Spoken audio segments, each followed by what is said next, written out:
Bonjour à toutes et à tous, je suis ravie de vous retrouver ce soir pour pour un rendez-vous aux 50 spécial Jeux Olympiques. J'ai la grande chance d'être accompagnée de Juliette de Clermont-Tonnerre, qui est conseillère stratégique et relations publiques au cabinet du préfet de police. Donc, vous l'avez vu, nous vous proposons un titre un peu caustique qui est Comment survivre pendant les Jeux Olympiques et Paralympiques. L'idée aujourd'hui, c'est d'informer tous les présents du calendrier, des sites, en, en fait, en bref, comment on fait pendant les JO. Comment on peut se déplacer? On a besoin d'accréditation, on n'en a pas besoin, on va voir un client.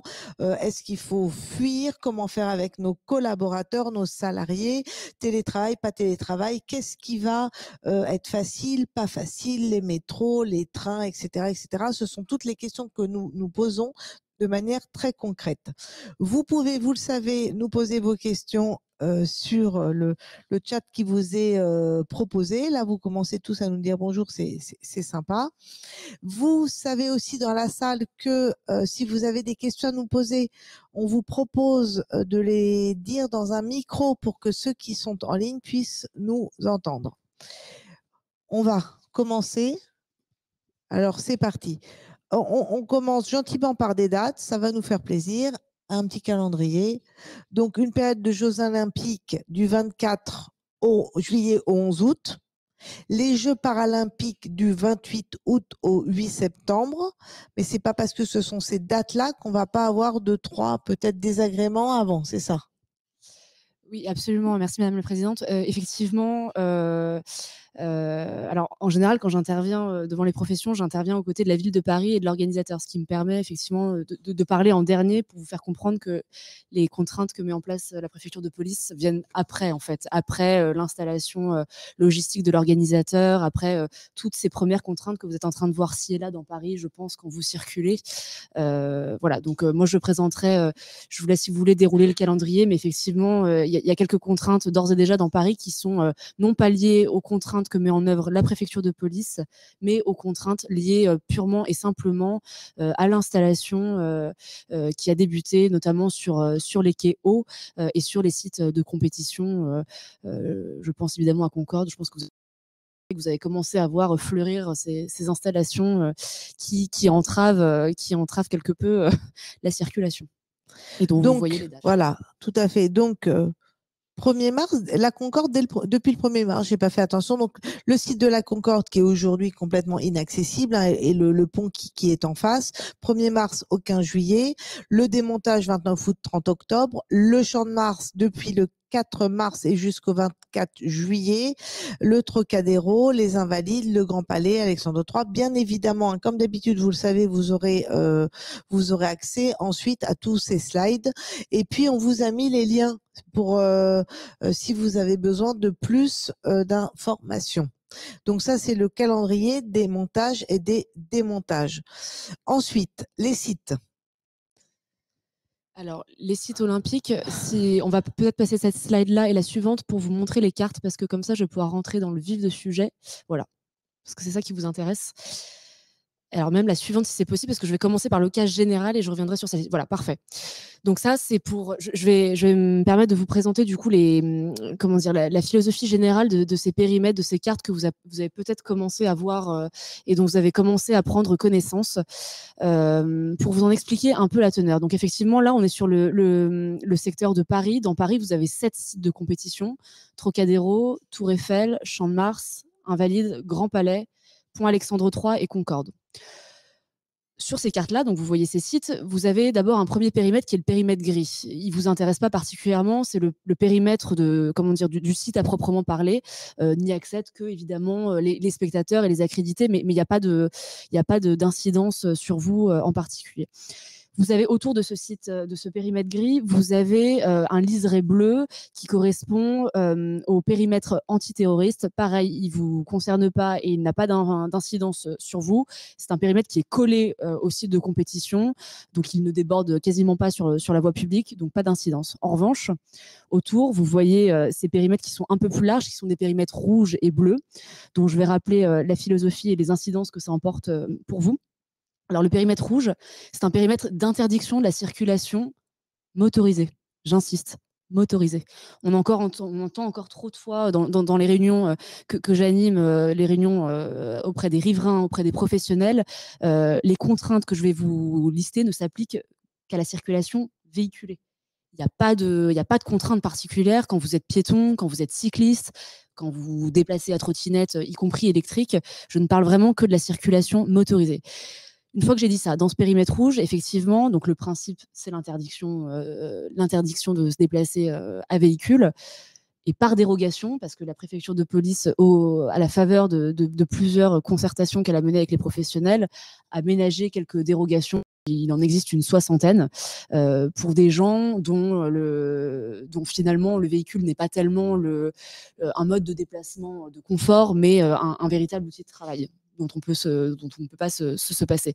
Auquel cas, ces gens-là, à titre dérogatoire, peuvent accéder en véhicule dans le périmètre sur la présentation de ce fameux passe-jeu, ce fameux QR code sur lequel je reviendrai, puisqu'il suscite en général beaucoup de questions. Voilà, donc pour vous dire que effectivement, ça c'est le principe, c'est l'interdiction par dérogation, on autorise certains véhicules à y pénétrer, mais encore une fois, quand vous êtes piéton, ça n'a absolument aucune incidence, vous pouvez tout à fait continuer de pénétrer dans cette zone sans avoir à en justifier et sans avoir à présenter quoi que ce soit à toute heure du jour et de la nuit, sans aucune difficulté. Autour de ce périmètre rouge, vous avez un périmètre bleu, c'est un périmètre de simple réglementation de la circulation motorisée. Encore une fois, ça ne concerne que la circulation motorisée là aussi. Ce qu'on veut éviter dans ce périmètre, c'est la circulation de transit. C'est finalement que des gens traversent ce périmètre alors qu'ils n'auraient rien à faire dedans. Voilà, on ne veut pas, c'est pas une zone à traverser comme ça. On veut dévier la circulation dans la mesure du possible. Toutefois, si vous avez une raison légitime d'y pénétrer, vous pouvez le faire et vous pouvez le faire sur justificatif libre en cas de contrôles qui seront menés de manière aléatoire par les forces de l'ordre dans le périmètre bleu. Voilà pour la philosophie générale. Ces périmètres bleus et rouges, ils ne sont activés que les jours de compétition. Ils sont activés 2h30 avant la première session du jour et ils sont désactivés 1 heure après la dernière session du jour. À Paris, pour être tout à fait honnête et très clair, ces sessions sportives, elles sont tous les jours. Il faut en avoir bien conscience.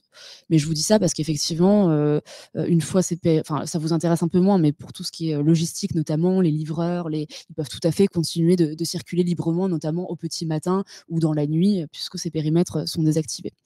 Alors, ça nous intéresse parce que nous pouvons avoir des clients qui font des livraisons. Et ben alors dans ce cas-là, je fais cette précision. Effectivement, nous, chaque fois que vous pouvez opérer de quelque manière que ce soit en véhicule la nuit, alors je sais que c'est très compliqué, mais si vous avez la possibilité de le faire, la préfecture de police ne peut que vous encourager à le faire. Voilà. Et vous n'aurez même pas besoin de justificatif, parce qu'encore une fois que quand ces périmètres sont désactivés, la circulation est libre de droit. Ça reprend son cours normal. Voilà ce qu'on pouvait dire sur les. Là, vous avez la vue Paris qui se projette à l'écran, mais évidemment en Île-de-France, puisque la préfecture de police est compétente sur toute l'Île-de-France, vous avez d'autres sites de compétition qui sont activés. Vous en avez on a la carte après. Donc là, super. Concrètement parlant, vous voyez, un peu au-dessus du bleu, il y a la gare Saint-Lazare. Nous, ici, on est au 50 rue de Londres. Ouais. Si on vit au sud de Paris et qu'on veut aller travailler ici, gare Saint-Lazare, 50 rue de Londres, on fait comment? Alors, en vélo, j'ai compris qu'il n'y avait aucun souci. En vélo, aucun souci. En métro, aucun souci. À pied, aucun souci. Et si vous voulez y aller en véhicule, vous prenez toute la zone blanche. Voilà. Donc, on fait le tour, en fait. On ne traverse pas la zone bleue. On ne traverse pas la zone bleue, puisque la zone bleue, on dévie. Vous n'avez rien à faire dans cette... Sauf à ce que le 50 rue... Il faudrait que je puisse... excusez-moi, je n'ai pas regardé avant de venir, mais vous n'êtes pas dans une zone... On est tout près de la gare Saint-Lazare, vous voyez Oui, mais je ne vois pas. Excusez-moi, parce que, en fait... Je suis désolée, il faudrait regarder sur... Alors peut-être que vous avez la possibilité de le faire en direct, sur anticiper les jeux, mais je pourrais le faire si quelqu'un a l'occasion de le faire là dans la salle avec nous. Vous n'êtes pas dedans, c'est ce qui me semble. Voilà. Mais donc, on ne peut pas la traverser. On n'est pas dedans, mais on ne peut pas la traverser. Non. Et on ne peut pas avoir d'habilitation pour la traverser. Non. qui a droit à l'habilitation pour être dans la zone bleue? Ceux qui travaillent dans la zone bleue, par exemple. Et vous n'avez pas le droit alors, c'est pas tout à fait une habilitation, on parle bien de passe-jeu parce qu'il y a plusieurs. Un voilà, passe-jeu, c'est d'accord. un passe-jeu. Donc, je suis expert comptable. J'ai mes bureaux dans la zone bleue. Oui, dans la zone bleue, sur Donc, justificatif libre. C'est-à-dire que en cas de contrôle aléatoire par les forces de l'ordre, je parle pour la zone bleue, hein, attention. Oui. Pour la zone bleue, effectivement, en cas de contrôle par les forces de l'ordre, il suffira de prouver par tout moyen, je ne sais pas avec quel genre de justificatif vous pouvez prouver ça, mais par une attestation qui dit que vos bureaux sont basés là, par exemple. Donc là, on n'a rien à les télécharger quelque part, on fait notre propre attestation. Absolument. C'est pas comme dans le Covid où il y avait un petit modèle, il n'y a même pas de modèle, on se débrouille. Absolument, c'est vraiment un justificatif pour la zone bleue. Donc par exemple, on se promène avec le cabis de notre entreprise qui donne le lieu du siège social de notre entreprise et ça suffit. Ça fonctionne tout à fait si ce siège social, effectivement, est identifié comme étant en zone bleue. Voilà. En revanche, si vous êtes dans la zone rouge, pour le coup, si vous avez un siège qui est dans la zone rouge, c'est différent. Encore que je ne suis pas tout à fait sûre que vous rentriez pour le coup dans les dérogations, excusez-moi, parce que, sauf évidemment, je mets à part évidemment ceux qui sont invalides, qui ont des cartes, tous les PMR, évidemment, ces gens-là peuvent totalement continuer, c'est du bon sens, hein, peuvent continuer de se déplacer en véhicule. Hein. L'idée, c'est évidemment pas d'être tout à fait à côté de la plaque, côté préfecture de police. On essaie quand même évidemment d'être le moins contraignant possible, mais effectivement, la règle est plus corsée dans le périmètre rouge que dans le périmètre bleu. Alors, on a Nathalie Sabri en ligne qui nous dit « Ce n'est toujours pas commencé ou je n'arrive pas à y accéder ». Est-ce que tu peux lui répondre? Bonjour. Bonjour. On a tout dit là pour cette carte. On a dit tout pour ce qui est effectivement de. Donc là, je vous ai parlé de tout ce qui est projeté là. On est d'accord, hein, c'est la période olympique et paralympique. Quand je vous disais, par exemple, ces périmètres ne sont activés que les jours de compétition, ça veut évidemment dire que dans l'intercession, c'est-à-dire entre les Olympiques et les Paralympiques, vous savez, il se passe plusieurs semaines, ces sites sont totalement désactivés, hein, soyons bien clairs. Donc, entre le 11 août et le 28 août, il n'y a plus ces périmètres rouges et bleus. Donc, ces sites sont activés du 24 juillet au 11 août et du 28 août au 8 septembre.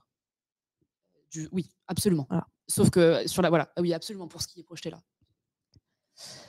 Et alors, on a ensuite, et je crois que la carte arrive ensuite, si on peut passer à la slide. Alors ça, vous voyez, c'est la vue Île-de-France qui vous donne effectivement. Vous voyez que vous avez aussi un site de compétition à Colombes, la Défense. Vous en avez évidemment un au niveau du 92, puisque vous avez le Parc des Princes et Roland-Garros qui sont activés. Vous avez le Bourget. Enfin voilà, pour vous dire qu'effectivement, il n'y a évidemment pas que Paris. Vous avez aussi toute la zone en Seine-Saint-Denis, autour du Stade de France, et aussi parce que vous avez le village olympique là-bas. Donc voilà la vue francilienne. Alors une fois qu'on a dit ça, voilà. Non, oui, alors les courses en ligne, effectivement. Alors vous avez le premier cas particulier des courses en ligne. Les courses en ligne, c'est des règles un peu différentes, à la fois un peu plus strictes en ce sens que vous avez quand même des athlètes, hein, vous sur la route, donc effectivement là on ne traverse pas avec son véhicule, quand bien même on aurait une dérogation, évidemment on ne coupe pas l'épreuve comme ça c'est une certitude.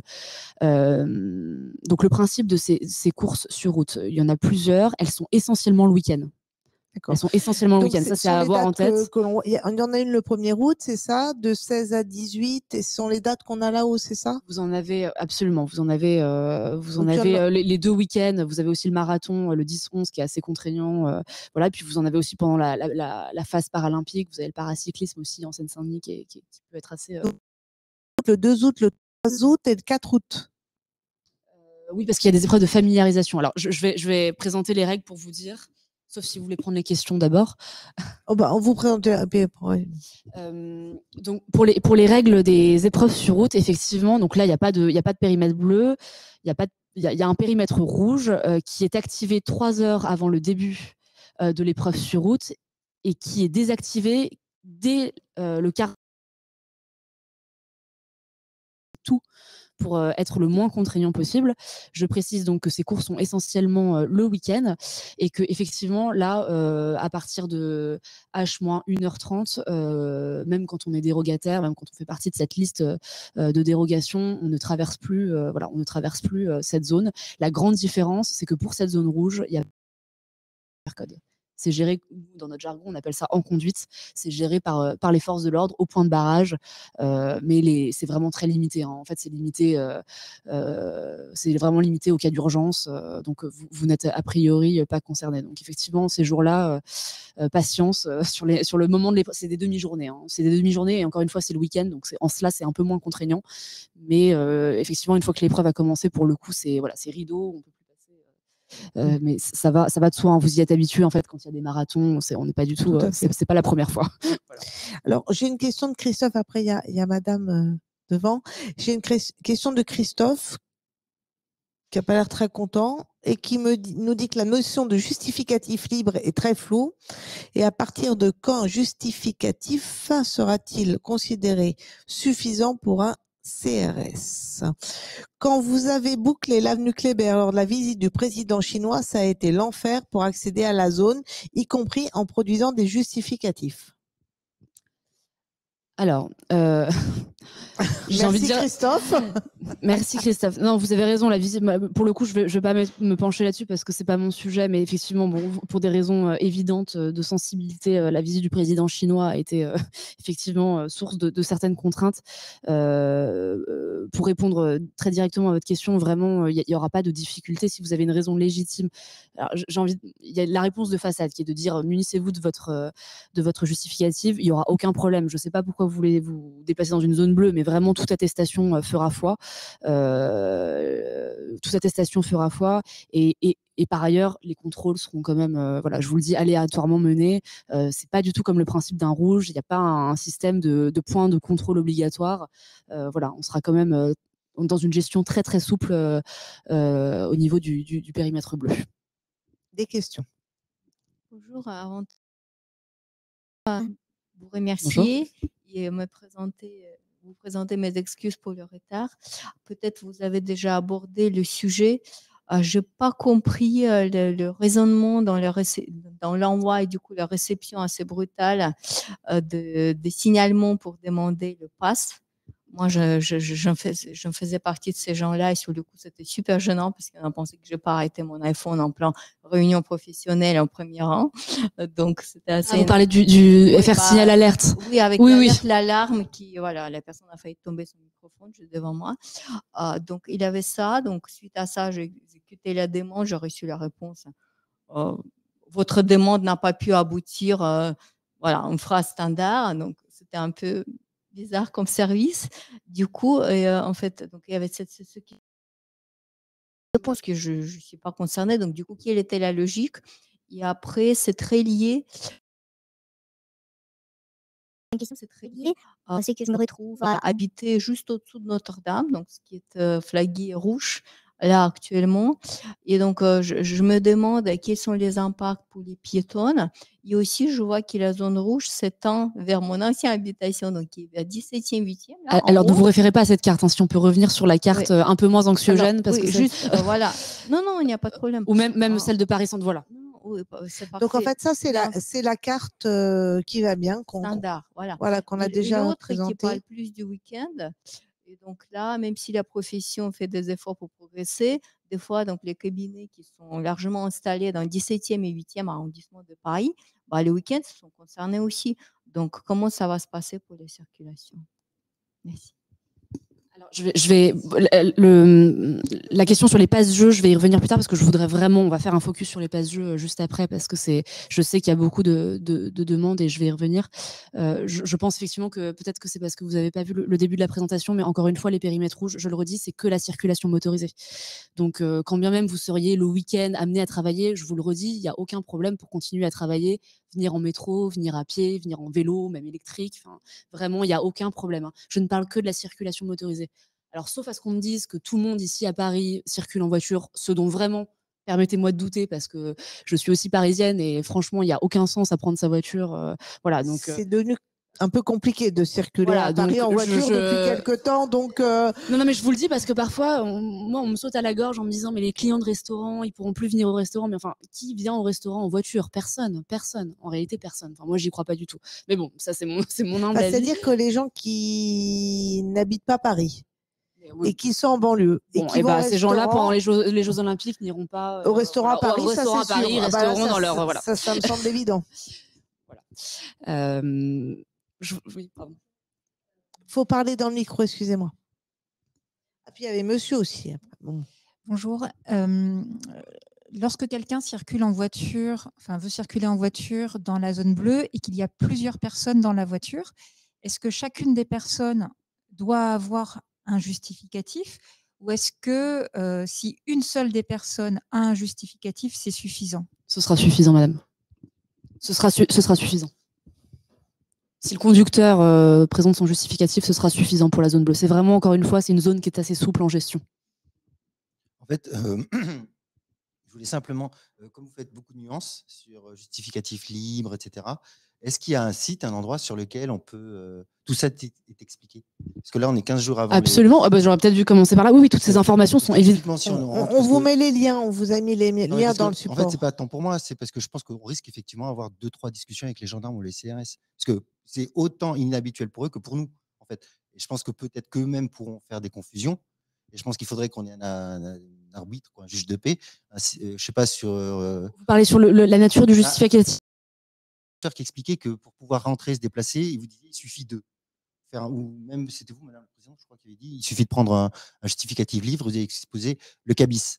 Entre les nuances, donc moi j'ai proposé, moi je me suis dit, si on avait envie de justifier, nous, experts comptables, si nous travaillons dans la zone bleue et si nos bureaux sont dans la zone bleue et qu'on a envie d'y aller en voiture, eh bien, un cabis pourrait être une bonne façon de prouver qu'on travaille dans la zone bleue. Après, si c'est libre, vous faites une attestation, je suis travaillant tel endroit, ayant besoin d'aller travailler. Un cachet, oui. Vous avez bien un papier en tête. Un papier en tête avec un cachet, ça suffira. Non, mais ce que je veux dire, c'est que autant nous, on n'est pas au courant des règles, autant j'ai peur que les forces de l'ordre ne le soient pas davantage. Et donc, c'est la raison pour laquelle je m'interroge sur l'existence d'un site qui fasse foi, avec lequel éventuellement on puisse entrer en discussion avec les forces de l'ordre et leur dire effectivement le niveau d'accréditation ici est justificatif libre. Et en revanche, vous voyez, pour pouvoir faciliter les choses. Parce que j'imagine que pour eux aussi, c'est confus. Vraiment, je peux vous assurer qu'on travaille depuis 2 ans sur les Jeux Olympiques. On est vraiment très au clair sur ces. Non, vous inquiétez pas, vous n'aurez aucun problème. Moi, et alors, attendez, justement, et je profite de votre question. Pas,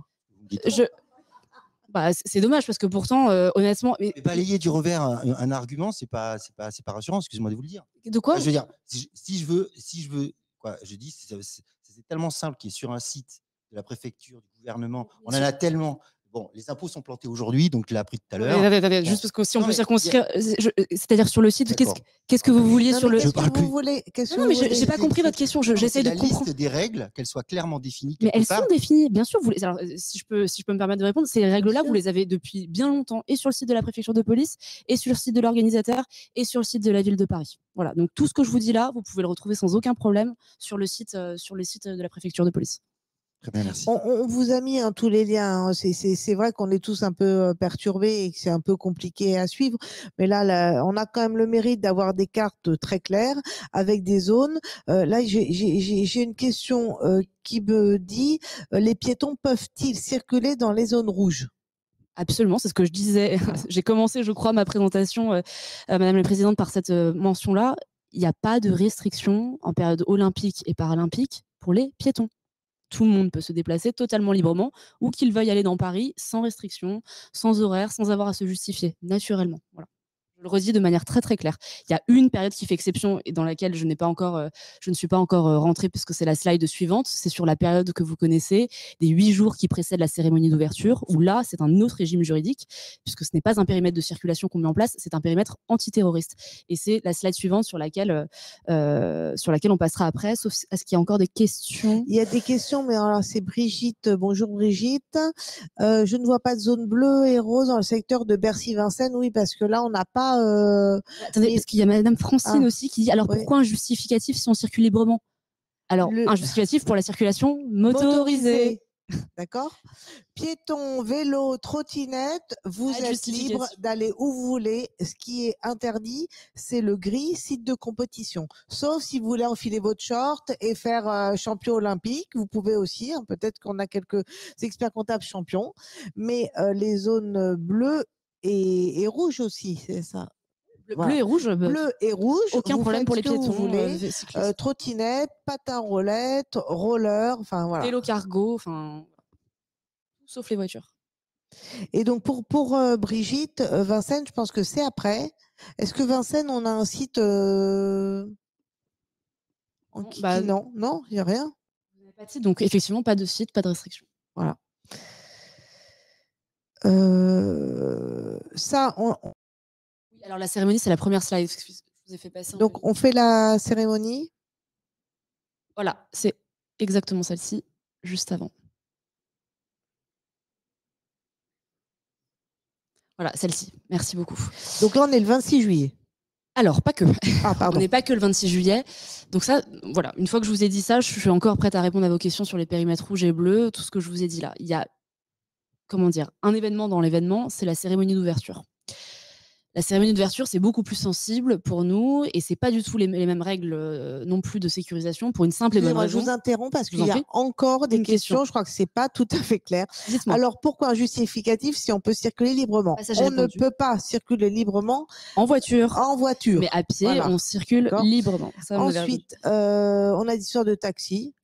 Les taxis pourront-ils circuler librement dans les zones bleues? Alors, pour ce qui est des taxis comme des VTC, les maraudes sont interdites, mais par contre, si vous avez, en fait, vous pouvez rentrer librement sur présentation d'une réservation. Voilà.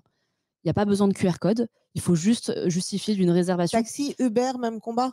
Taxi, même combat. VTC, VTC, ouais. D'accord. Taxi, VTC, en revanche, pas de maraude.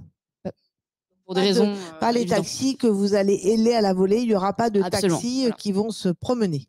Excusez-moi, juste une petite question en lien direct avec ça.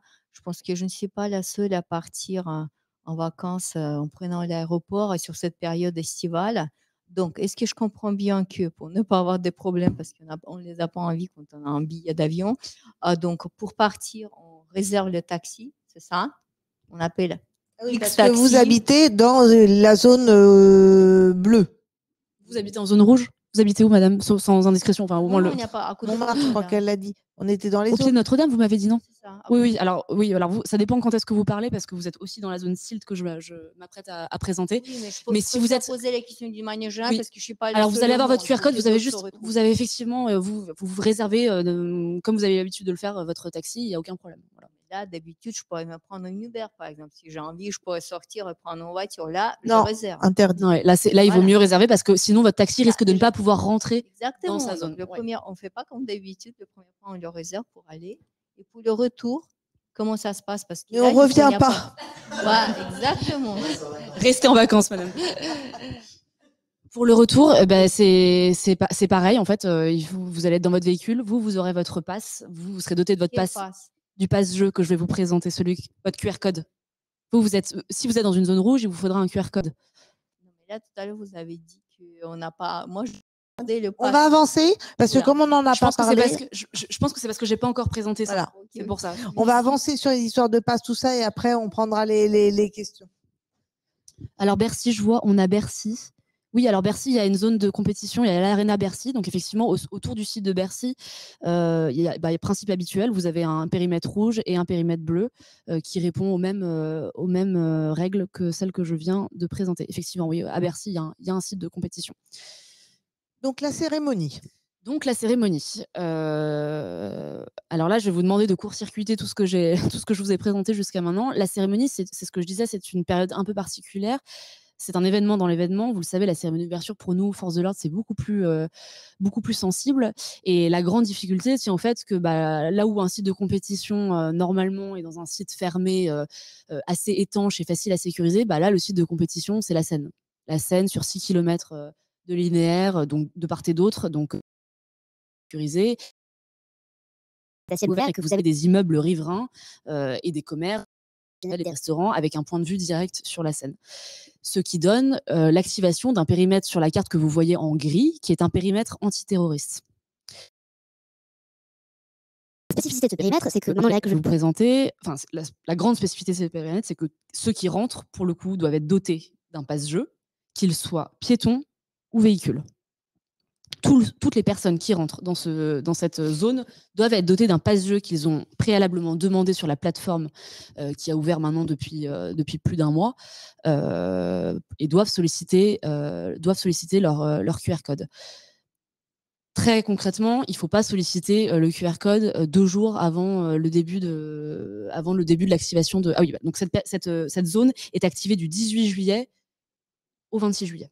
Donc dans les 8 jours qui précèdent la cérémonie d'ouverture. Du 18 juillet au 26 juillet, cette carte, ce que vous voyez là, s'est activée et s'est mise en place. Et donc, je le répète, ceux qui ont besoin de rentrer dans le périmètre gris doivent pouvoir présenter au point de contrôle un passe-jeu, qu'il soit piéton, quel que soit en fait leur mode de déplacement et quel que soit le type d'accès.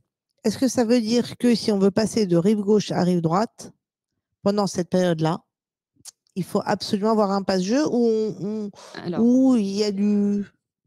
Alors c'est une excellente question parce que donc vous avez ce périmètre gris, puis autour vous voyez il y a le périmètre rouge qui répond au même principe que ceux que je vous ai présentés autour des sites de compétition. La grande différence c'est qu'il n'y a pas besoin de QR code pour ce périmètre rouge.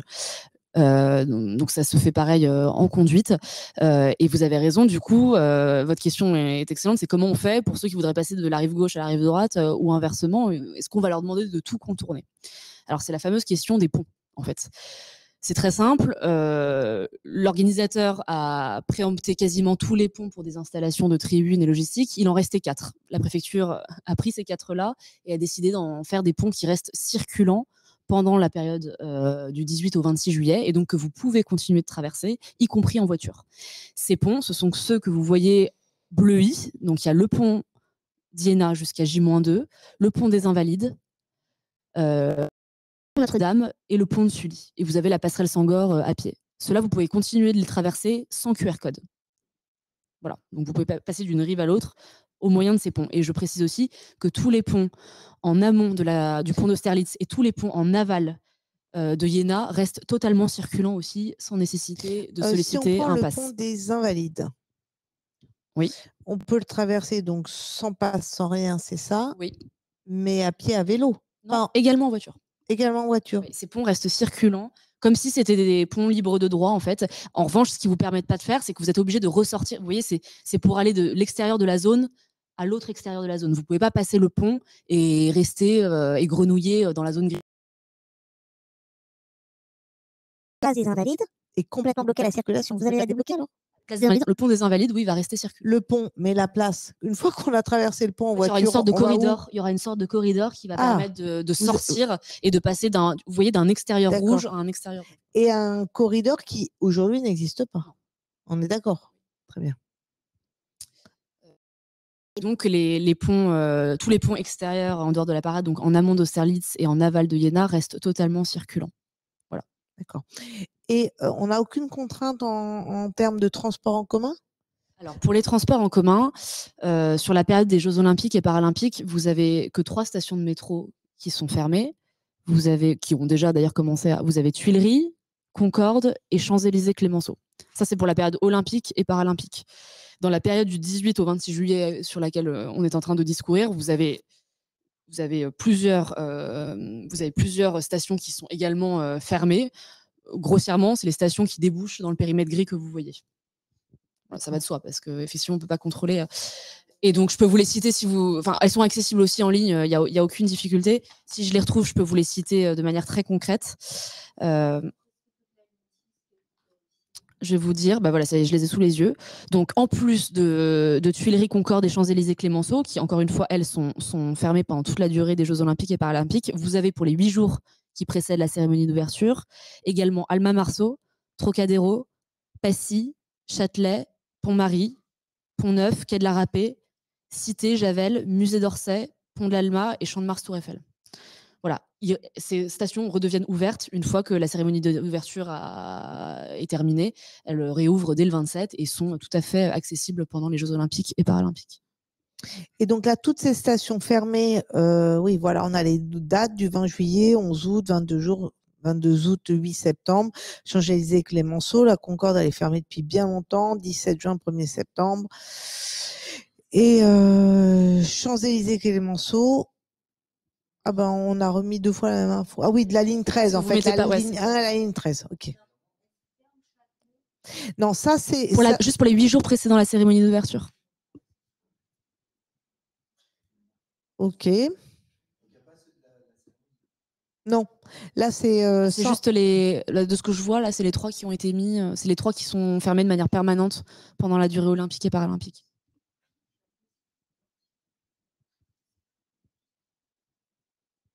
Voilà pour ce qui est des transports. Et pour les lignes de bus, il y a aussi quelques déviations effectivement à prévoir en zone rouge. Voilà, donc il faut évidemment se reporter. Mais là, c'est plutôt côté transport. David me pose la question, le pont de Sud, il sera actuellement fermé pour travaux. Est-ce qu'il sera réouvert? On y compte bien, vous avez raison. Alors, il y a eu un accident, vous avez vu, il y a eu un accident de neige de mémoire début en janvier dernier. Donc effectivement, il y a des études de stabilité qui sont menées pour s'assurer de l'intégrité du pont. Mais sous cette seule réserve, oui, il sera réouvert. Donc Frédéric nous dit pour les 8 jours avant, Châtelet seulement ou il y a les Halles également? Alors excusez-moi, comme les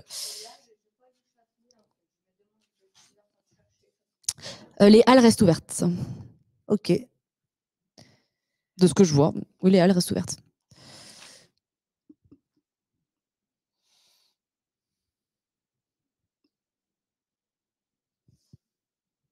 Alors, ça, c'est ce que j'ai présenté. Pas de difficulté.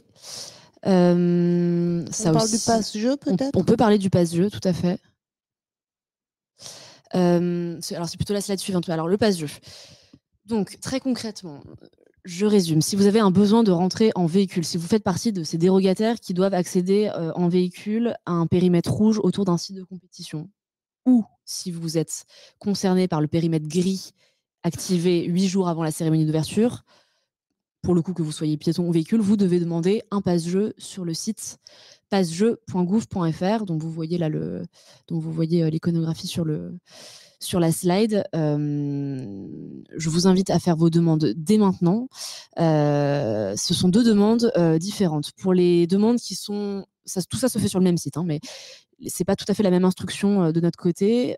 Côté demande faite pour l'accès en zone rouge, l'accès motorisé en zone rouge.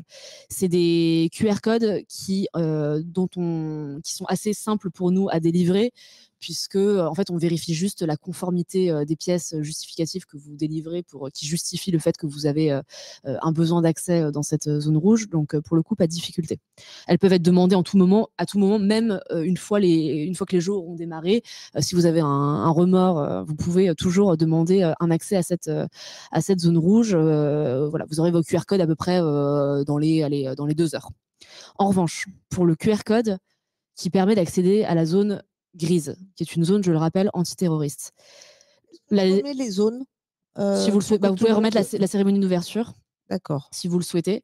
Pour l'accès passe-jeu en zone grise de la cérémonie d'ouverture, la délivrance de ce passe-jeu est, comme vous le savez, soumise à une enquête administrative de sécurité qui, évidemment, pour le coup, ne se fait pas en 2 heures, comme vous pouvez l'imaginer. Donc, pour le coup, si vous êtes concerné par la zone grise, il faut impérativement que vous déposiez maintenant, si vous ne l'avez pas encore fait, votre passe-jeu. Après, on pourra plus s'engager à tenir les délais. Là, on peut encore le faire, évidemment, naturellement. On est en plein dedans, mais vraiment, ne vous réveillez pas le matin pour le... Si on a des places pour la cérémonie d'ouverture. Alors, non. Si vous avez des places, c'est que vous êtes accrédité par l'organisateur. Pour le coup, vous n'avez pas besoin de solliciter un passe-jeu. Si vous avez une place, votre billet fait office de passe, si je puis dire. D'accord. Oui, madame. Il faut un micro. Je décide de revenir en France quand même. Donc, vous m'avez dit qu'il va falloir que je demande le pass chez moi en voiture depuis l'aéroport. Je fais la demande suite à cette alarme. Ouais. Et comme je viens de partager avec vous, la réponse était négative car je ne peux pas aboutir. Point. Alors, ce que je peux faire, c'est que je peux prendre... On a effectivement... dans la délivrance, c'est des erreurs humaines en fait, hein, c'est des erreurs de traitement. Il faut savoir que c'est une cellule. Non, mais ce que je peux vous dire, c'est que vous aurez évidemment, si vous habitez au pied de Notre-Dame, vous allez avoir votre QR code sans aucun problème. Donc je vous invite à me donner votre nom et moi je vais pouvoir procéder à la délivrance. Ou alors savoir que je n'ai pas besoin d'un papier qui va dire. Si vous habitez au pied de Notre-Dame, vous en avez besoin parce que vous êtes dans la zone grise. Si vous êtes dans la zone grise. Midi, pas très loin. Ah, c'est pas tout à fait, oui. C'est pas au pied de Notre-Dame, rue du Cherche-Midi, mais je vais vérifier. Vous allez me donner votre adresse. En fait, ce que je vous conseille aussi de faire, le premier réflexe, et ça c'est pour tout le monde, il faut vraiment, je vous invite à vous connecter sur le site Anticiper les Jeux. Qui est très bien fait, et je le dis d'autant plus que c'est pas le site de la préfecture de police. Ça va mieux. Au début, voilà. pas... Donc mettez votre adresse et vous allez voir, vous rentrez votre adresse très précise, que ce soit l'adresse de votre siège social, que ce soit l'adresse de votre commerce, que ce soit l'adresse de votre immeuble d'habitation, que sais-je encore, que ce soit l'adresse de la personne que vous allez visiter. Vous rentrez l'adresse et vous pouvez savoir heure par si vous êtes inclus dans un des périmètres. C'est extrêmement pratique. Et donc, en conséquence, vous savez ce que vous devez solliciter. Si on prend la vision là, de nos clients, si tous nos clients sont des entreprises qui sont dans ces zones-là, grises et rouges, qui vendent, qui sont des restaurateurs, qui sont des marchands d'objets touristiques, etc. Donc là, toutes ces personnes-là ont besoin d'un pass. Absolument. Ceux qui travaillent dans la zone grise ont besoin d'un pass, pas celles qui travaillent dans la zone rouge. Hein. Donc, zone grise, un pass, il faut qu'ils le demandent dès maintenant. Ah oui, dès maintenant, mais normalement, ils l'ont déjà fait. Ils l'ont déjà fait. J'espère. Oui, non, si c'est pas le cas, si c'est pas le cas, il faut le faire. Oui, il faut le faire.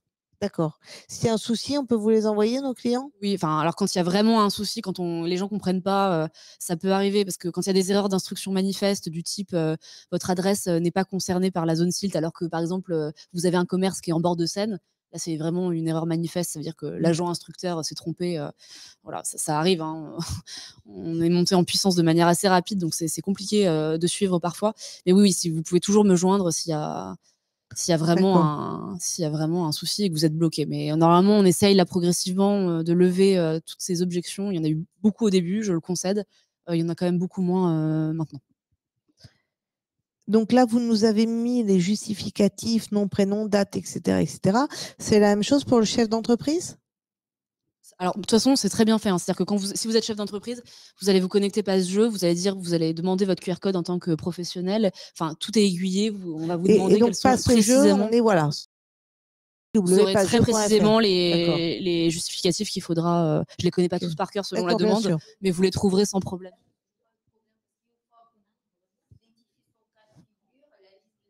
Absolument. C'est guidé normalement. Une fois que vous rentrez dans le site, c'est... Ce jeu est valable pour toute la durée ou une période limitée selon la demande faite? Alors, je ne sais pas de quel pass-jeu vous souhaitez parler, mais du coup, je vais évoquer les deux. Si vous parlez du pass zone rouge, effectivement, vous avez la possibilité, si vous êtes professionnel, de demander un pass toute zone rouge. C'est vraiment une facilité on n'avait pas du tout prévu ça à la base à la préfecture de police, et on a souhaité assouplir les choses pour coller au maximum. Donc maintenant, c'est pas jeu pour les zones rouges de demander un pass toute zone. Donc effectivement, je vous confirme, cette possibilité-là est ouverte, et je vous le confirme aussi, le pass zone rouge est valable sur toute la période olympique et paralympique. Donc vous n'avez pas à renouveler votre demande entre la phase olympique et paralympique. Ça, c'est pour le pass jeu zone rouge. Pour le pass jeu zone grise, cérémonie d'ouverture, pareil, le pass, une fois que vous l'avez, il est valable sur toute la période, donc du 18 au 26, quel que soit votre motif d'entrée. Voilà, donc, par exemple, si vous avez obtenu même sans être riverain, hein, si vous avez par exemple obtenu votre passe-jeu parce que vous avez une réservation dans un restaurant qui serait situé dans la zone grise, et ben vous pouvez revenir à n'importe quel moment entre le 18 et le 26 pour tout autre motif. Si vous voulez aller visiter quelqu'un dans la zone grise, si vous voulez aller dans un musée qui est situé dans la zone grise, si vous voulez aller dans un commerce de prêt-à-porter qui est dans la zone grise, vous n'avez évidemment pas à redemander. Enfin, évidemment, ça n'a pas toujours été pensé comme ça. Et maintenant, on a assoupli les choses. Et donc, voilà.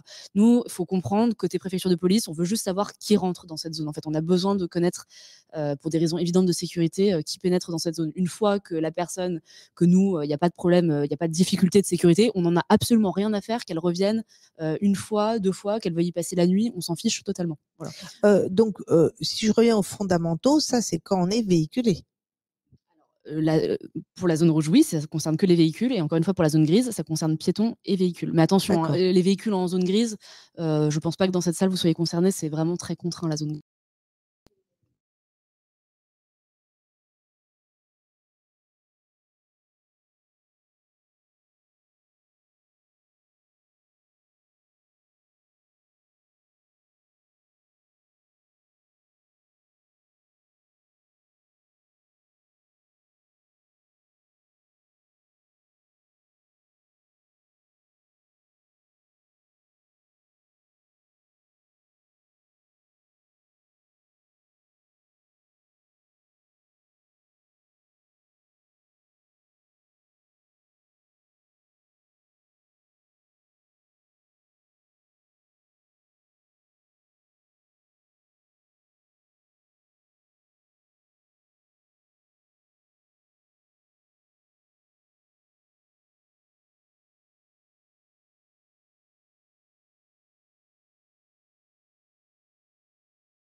Ça nous fait.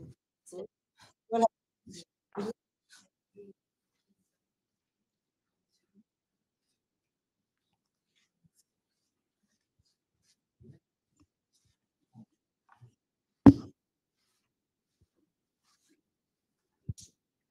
J'ai l'impression que c'est revenu là. En ligne, vous nous entendez? Et vous nous voyez? Si vous voulez un petit message, ça serait sympa. Oui, c'est bon. C'est reparti. Alors du coup, je ne sais pas où j'ai été coupée, mais je vous disais que pour le pass jeu zone rouge, on s'en fiche que votre véhicule contienne 1 ou 5 personnes, c'est totalement indifférent, du moment que vous avez votre voiture, bon. Ça, c'est les règles actuelles restent en vigueur. Mais on s'en fiche parce que l'idée, c'est juste de réglementer la circulation motorisée. On ne veut pas qu'il y ait trop de véhicules dans cette zone. En revanche, pour les passes jeux grises, si toutefois vous étiez dans véhicule pour pénétrer dans la zone grise, effectivement, le pass jeu véhicule ne suffit pas, parce qu'encore une fois, ce que nous, on veut, c'est des éléments d'identité sur la personne. Donc il faudra effectivement demander également un pass jeu piéton.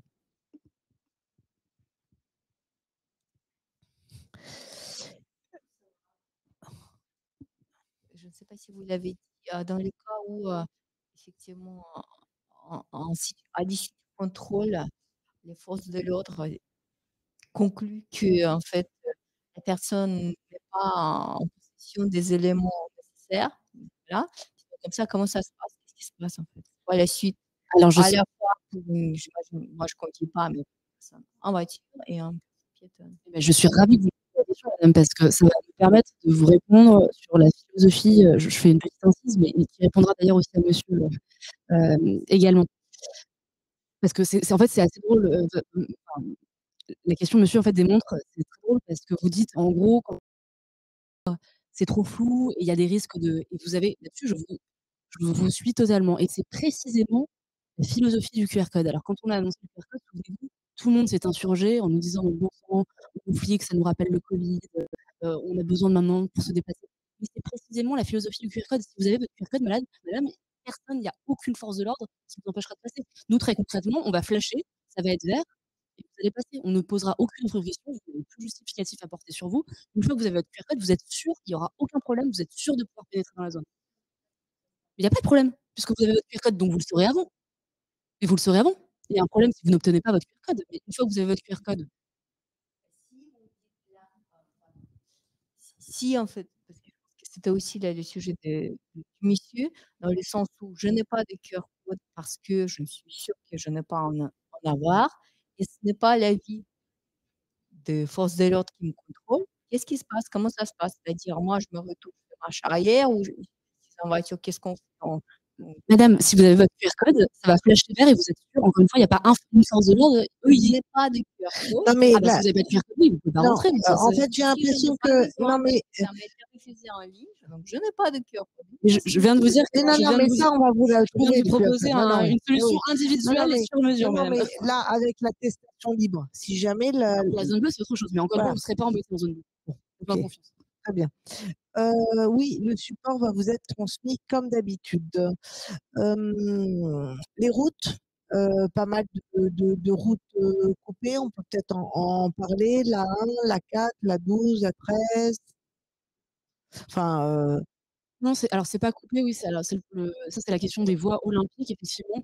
Il y a certains axes qui sont dotés de voies olympiques qu'on aménage pour l'acheminement des activités et des athlètes, puisque vous savez que pour la candidature de la France pour l'accueil des Jeux olympiques, il y avait l'engagement de pouvoir véhiculer en moins de 30 minutes les athlètes du site de compétition. Alors ça fait partie des engagements de la France, donc effectivement, il y a des voies olympiques qui sont aménagées sur certains axes.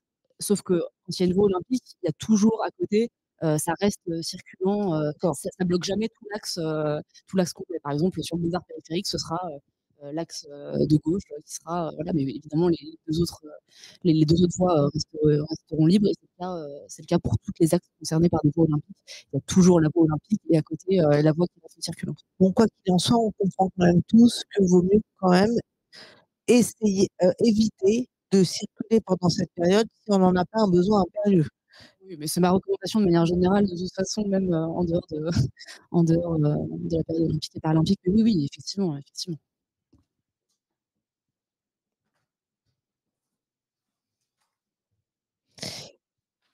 Alors, est-ce que les taxis ont accès aux voies olympiques? Oui, Pardon. la réponse est oui. Les taxis sont concernés par ce sont les usagers en fait en droit des voies olympiques qui peuvent emprunter tout à fait les voies olympiques, tout comme certains transports en commun. Enfin, les professions y sont habituées en général, et en plus donc les véhicules à mobilité.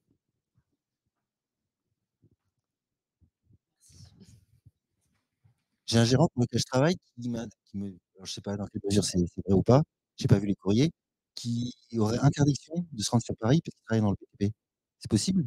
Sur une période donnée, on lui a donné, je crois, 3 semaines, je crois, je sais plus. Interdiction de se rendre sur Exactement. Paris, Non, mais je crois que tous les travaux, les chantiers sont interdits à Paris. Là, il y a plus de. Alors non, il n'y a pas d'interdiction de circuler. Non, mais en fait, il ne peut pas travailler. Ça, il ne pourra pas travailler. Il ne peut pas travailler parce qu'on n'a pas le droit de. Alors, ça dépend des travaux en fait. Oui, il y a des travaux sur certaines voies qui concourent en fait au bon déroulement des jeux. Effectivement, les travaux sont interrompus. Mais c'est pas tous les travaux. Ça dépend de la voie concernée et ça dépend de l'emprise. C'est-à-dire qu'on fait évidemment une différence entre les travaux qui auraient une emprise sur la voie circulante, des travaux qui auraient une emprise sur les places de stationnement, des travaux qui auraient une emprise sur le trottoir uniquement, des travaux immobiliers qui ne seraient que des travaux d'intérieur. Enfin, tout ça Par exemple, les entreprises de ravalement, si j'ai bien compris, elles ne peuvent pas travailler, non? D'accord. L'échafaudage, il est sur le trottoir. S'il est en zone rouge, oui, mais encore une fois, s'il est en zone bleue ou partout ailleurs dans Paris, il peut tout à fait continuer. Et s'il ne travaille pas, il y a une indemnité qui est prévue? Parce qu'on les met comment les collaborateurs, les salariés, on les met Alors oui, au chômage partiel, il y a un truc de prévu? Oui, alors c'est pas du tout, pour le coup, ça relève pas du tout de la préfecture de police, mais il y a des dispositifs qui sont prévus selon le droit habituel. Oui, vous avez la procédure chômage partiel, et puis vous avez aussi une commission d'indemnisation qui regarde, au regard du préjudice spécial, les demandes d'indemnisation. Alors, vu la période estivale, quand même, il est peut-être de bon ton de mettre ses salariés ou ses collaborateurs en vacances. Attendez, les travaux publics sont l'été. D'accord, oui, bien sûr.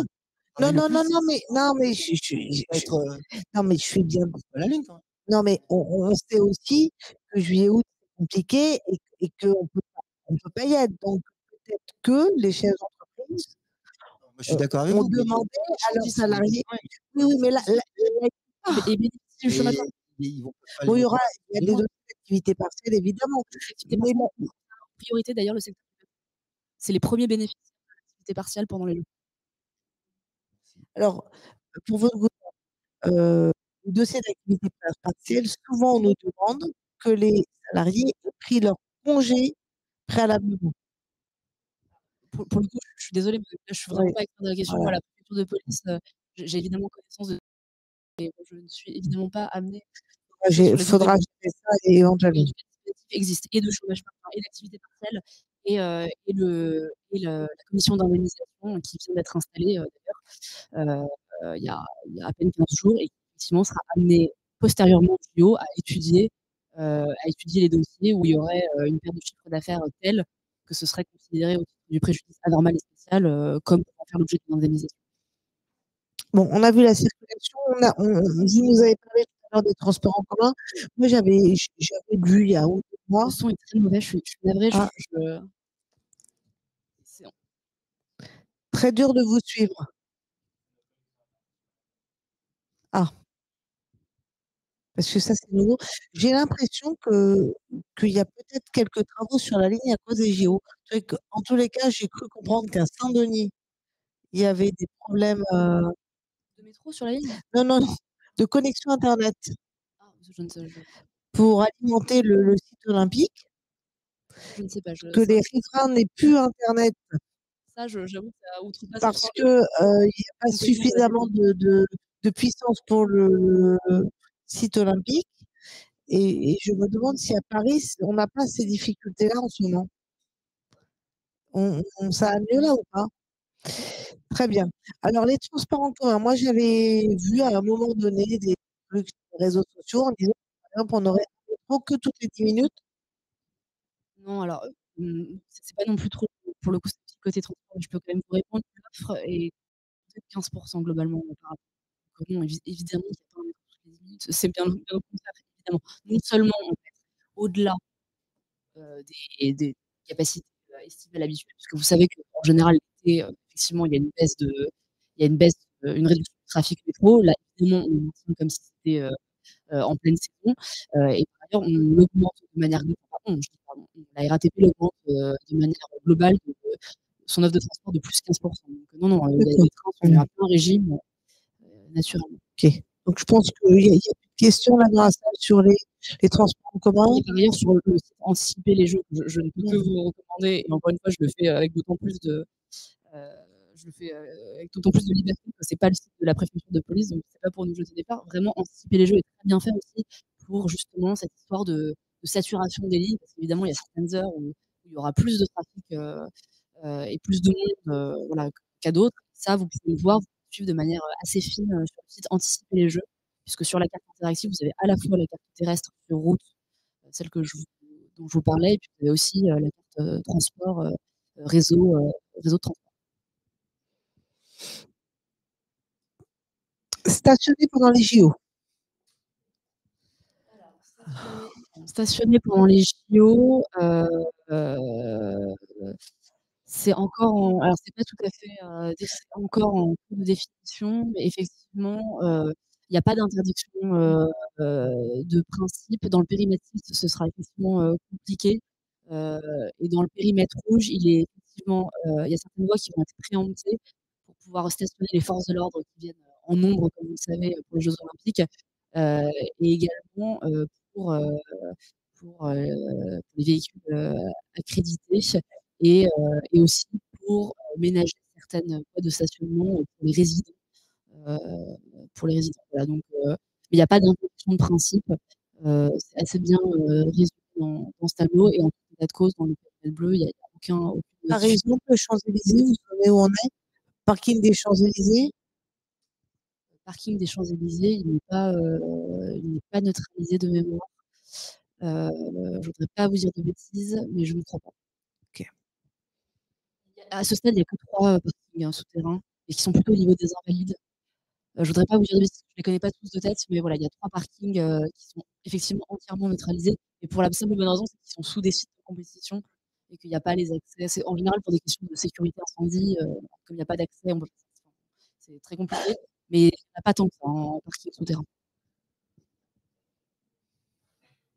Donc zone grise, évidemment, on ne sait pas, c'est ça? Zone grise, non, plus compliqué. De toute façon, il est très compliqué de pénétrer en voiture, encore une fois, dans la zone grise. Donc, en revanche, tous ceux, riverains qui habiteraient, en zone grise et qui auraient un parking, privé, peuvent totalement continuer, d'accéder à leur parking. Taxi VTC, on l'a abordé. Voilà, ils peuvent, effectivement circuler, mais pas faire de maraude. Les entreprises, aller au travail pendant les JO. Donc, Évidemment, si vous pouvez le faire, je ne peux que vous le conseiller, mais là, pareil, hein, je dépasse tout à fait ma compétence, mais je pense que c'est du bon sens. Effectivement, dès que vous avez l'occasion de le faire, il faut le faire, bien sûr, il faut le faire.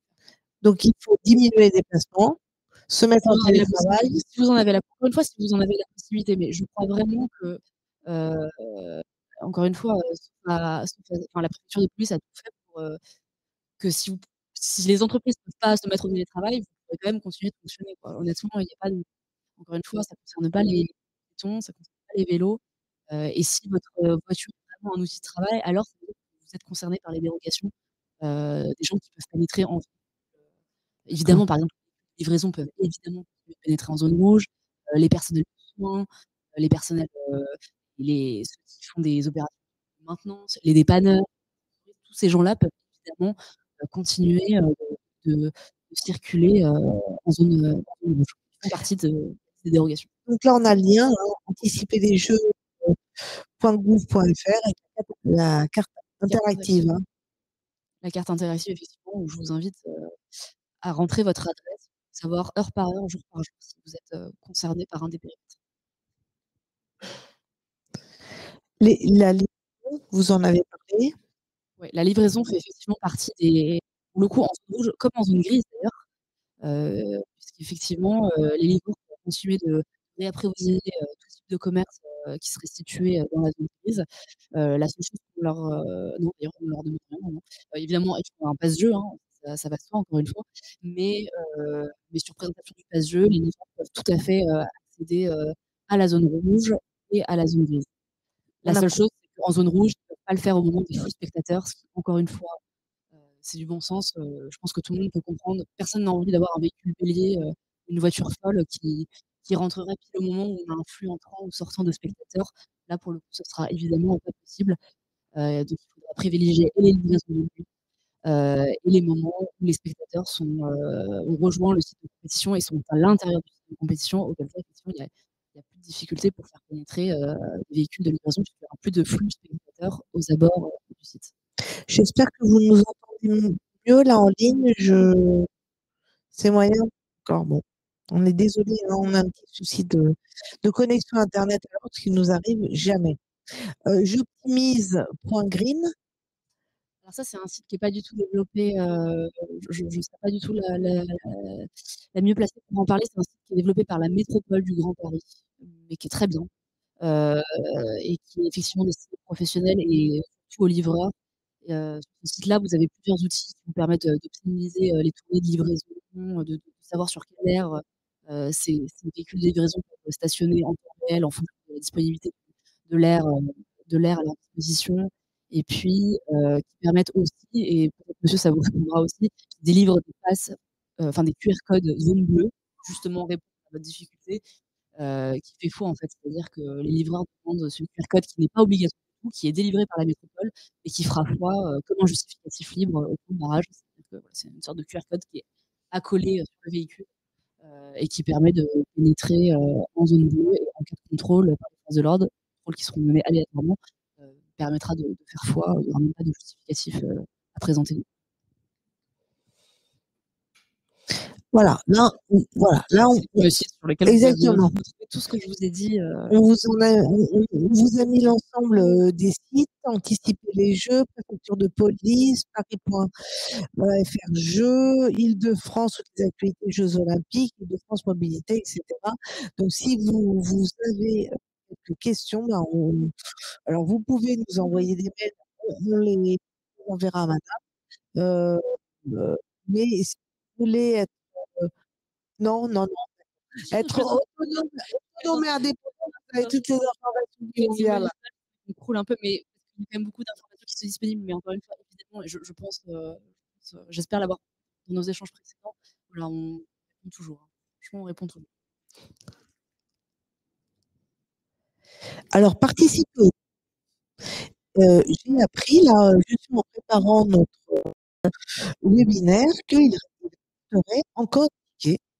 Et donc, on vous a mis ici là, pour les Jeux Olympiques et Paralympiques, pour tous les fans de JO, allez-y, hein, vous savez, on a tous compris que c'était quand même un peu fastidieux, mais comme on va être bien enquiquiné quand même, hein, pour se déplacer, il va falloir ingurgiter toutes ces règles, autant en profiter et y aller.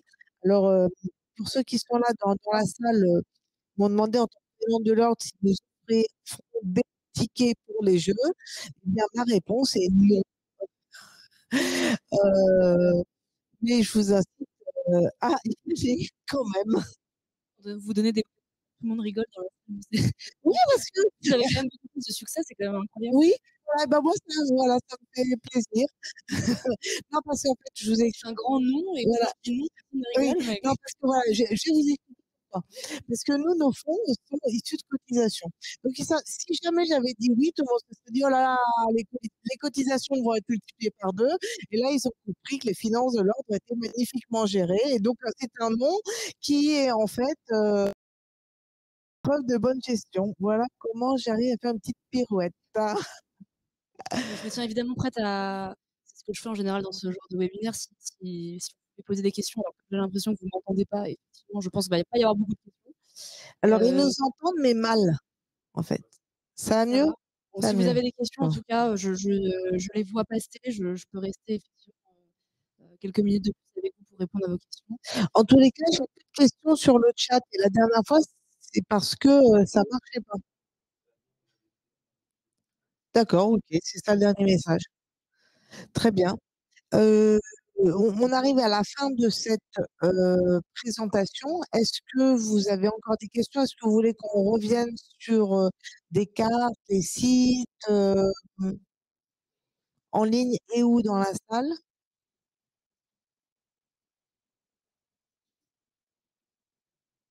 Non, ça a l'air d'être bon. Donc on a quelques temps d'avance. Je suis désolée pour la connexion qui n'est pas très bonne.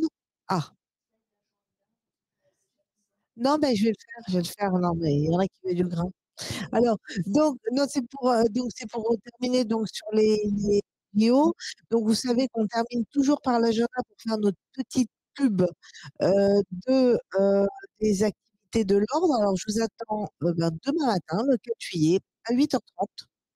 Si jamais vous êtes expert comptable et que vous avez la possibilité de reprendre un dossier qui est tenu par un illégal, on va vous donner quelques modes d'emploi parce que ces dossiers-là ne se reprennent pas tout à fait comme les autres. Je m'arrête là. Il faut vous lever tôt, c'est demain matin à 8h30. On va vous parler aussi demain du e-reporting dans le cadre de la commission innovation. Et on va aussi vous parler demain de la transformation. Vous savez que demain, en fait, c'est le dernier atelier des parcours de la transformation où nous faisons le best-of et on a beaucoup parlé toute l'année de la facturation. Comment facturer, comment présenter son offre, comment discuter avec les clients, comment vendre. On est tous un peu mal à l'aise, hein, nous experts comptables, lorsqu'on est dans ces situations-là, ben là c'est le best-of. Et je serai accompagnée donc demain avec Philippe Barré et Cécile Vignal pour répondre à toutes vos questions. Demain, il y a un webinaire pour les stagiaires. On a aussi un webinaire pour les contrôleurs qualité pour la lab. Nous avons mis en place un concours d'éloquence pour nos experts comptables stagiaires parce qu'on a remarqué que l'oralité était un domaine où nous ne sommes pas très forts, peut-être un peu comme la vente. Et ben, pour nous former mieux, ben, on met en place un concours d'éloquence. Et donc, demain, le 31 août, nous formons les stagiaires. On répond aussi aux stages. On a un webinaire pour les contrôleurs qualité. Et je vous invite surtout à tous se retrouver du 10 au 12 septembre aux universités d'été de l'Ordre. Vous savez que c'est un événement qui nous regroupe. On est à peu près 6000 tous les ans. Donc c'est un événement gratuit, collaborateurs, salariés, experts comptables stagiaires, experts comptables. Et le site d'inscription est ouvert depuis ce matin ou hier. Donc voilà, hier. Voilà. Dans la salle, ils sont déjà inscrits. Et je vous incite à vous dépêcher parce que souvent, au bout de quelques jours, c'est souvent complet. Donc, c'est toujours de grande qualité.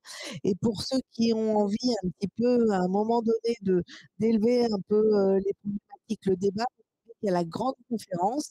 Et l'année dernière, nous avions traité du courage. Et cette année, nous traitons le sujet du progrès avec des invités prestigieux comme tous les ans. Vous avez là le site des universités d'été. Vous avez vu qu'on s'est habillé habituellement dans les roses et violets. Et ben cette année, c'est du vert et du jaune citron parce qu'il y a un petit côté vélo, puisque vous l'avez compris, pendant les JO, c'est le vélo qui va s'imposer. Voilà, vous avez le site pour vous inscrire. Il me reste à vous souhaiter une très bonne soirée, à vous remercier de votre participation, à vous remercier, chère madame, d'être là avec nous et d'avoir répondu aux questions. Très bon JO à tous. Restez quand même à Paris. Ça va être super. Merci beaucoup à vous tous et à très bientôt. Au revoir.